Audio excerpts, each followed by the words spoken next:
8 conseils pour la réussite du couple. 1. Se dire les choses. Ça évite de laisser place à l'imagination. Si je lui dis ça, il va réagir comme ça. L'imagination négative est le pire ennemi de l'individu. Elle ne fait que torturer l'esprit. Plutôt parler et savoir ce que pense l'autre de la situation. Arrêtez de se faire des films, vous n'êtes pas réalisateur. De plus, se dire les choses permet de ne pas enfouir des émotions, des sentiments qui vont vous torturer au quotidien. 2. Soyez aimable dans vos réponses. L'agressivité ne mène à rien. Si ça vous agace quand on vous dit quelque chose, posez-vous plutôt la question, qu'est-ce qui fait que ça m'agace? Apprenez à avoir un discours posé et calme. La communication est un art. Souvent les réponses dépendent du message passé et la façon de le dire. 3. Être à l'écoute de l'autre. Comprendre que son ressenti n'engage que lui et qu'il est responsable de ses dires.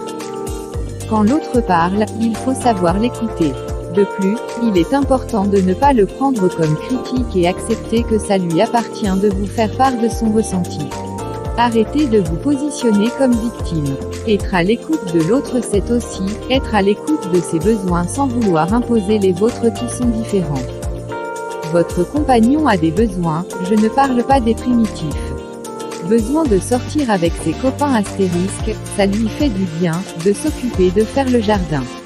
Ne le frustrez pas en lui disant que ce ne sont pas vos besoins et que du coup ça ne mérite pas de s'y attarder. 4. Respectez l'autre. Aimeriez-vous qu'on ne vous respecte pas? Le respect est la base de relations saines et fait partie des règles d'or pour la réussite de votre couple. Respectez l'autre comme il est, ne pas juger, critiquer. Laissez l'autre se vivre. L'autre a le droit de se tromper, de faire des erreurs. Ce n'est pas parce que vous avez fait cette expérience de telle façon, que l'autre doit faire pareil. Le conseil c'est bien mais il ne tient pas compte de ce qu'est l'autre. Respectez l'autre dans ses choix, ses envies, ses décisions. Acceptez que l'autre soit différent. Savoir s'adapter. Si cela vous est insupportable, posez-vous toujours la même question, qu'est-ce qui fait que ça vous agace? Ça vous renvoie peut-être vers quelque chose de négatif, ou apprenez peut-être à accepter l'autre tel qu'il est. Et si vous demandé de changer, acceptez que l'autre ne partage pas le même point de vue que vous. De plus, évitez de tomber dans tu as tort et j'ai raison. À moins de vous disputer sur une science exacte, chacun a son avis selon la manière dont il est construit, son histoire, ses valeurs, ses croyances. 5. Le tirer vers le haut, le féliciter, le remercier. Au début d'une relation on félicite, on complimente l'autre puis ça s'estompe. Bah, tu le sais je te l'ai déjà dit. L'entendre fait toujours du bien et permet également dans des moments de doute, de remise en question, de pousser l'autre un peu plus loin. Savoir que l'on peut compter sur sa moitié pour être encouragé, félicité, même quand ce sont de petites choses. Si vous ne le pensez pas bien sûr, inutile de faire des compliments. Il faut se poser les bonnes questions. Tout le monde a besoin de reconnaissance. Savoir dire à son compagnon qu'il est beau, qu'il vous plaît, que vous appréciez sa façon de s'habiller. Des choses simples qui font du bien à entendre.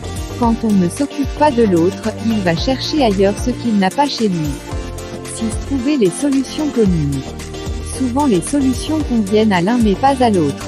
Dans toute gestion de conflit, la solution idéale est celle qui correspond aux deux parties de façon égale. Sachez reconnaître vos torts et s'excuser.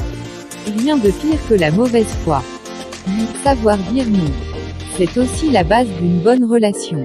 Faire les choses à contre-cœur ne fait que vous frustrer. Enlevez-vous de la tête que si vous dites non à l'autre, il ne vous aimera plus. Amour ne veut pas dire se plier à tous les caprices de l'autre. Si l'autre vous tient rigueur du fait que vous ne soyez pas d'accord avec lui, il faut peut-être creuser le comment de sa réaction. 9. Être bien avec soi. Avant de vous engager et d'être bien dans une relation avec l'autre, trouvez la paix et soyez bien avec vous-même. Il faut savoir être seul et ne pas dépendre de l'autre. 10. Se surprendre au moins une fois par semaine. À vos débuts vous saviez acheter un bouquet de fleurs, préparer un repas aux chandelles, mettre du piment dans vos ébats. Qu'est-ce qui justifie que ce n'est plus comme ça après quelque temps de vie commune? Faire plaisir à l'autre c'est lui accorder de l'importance. Waouh, il a fait ça pour moi et n'oubliez pas de vous abonner à notre chaîne YouTube pour plus de vidéos.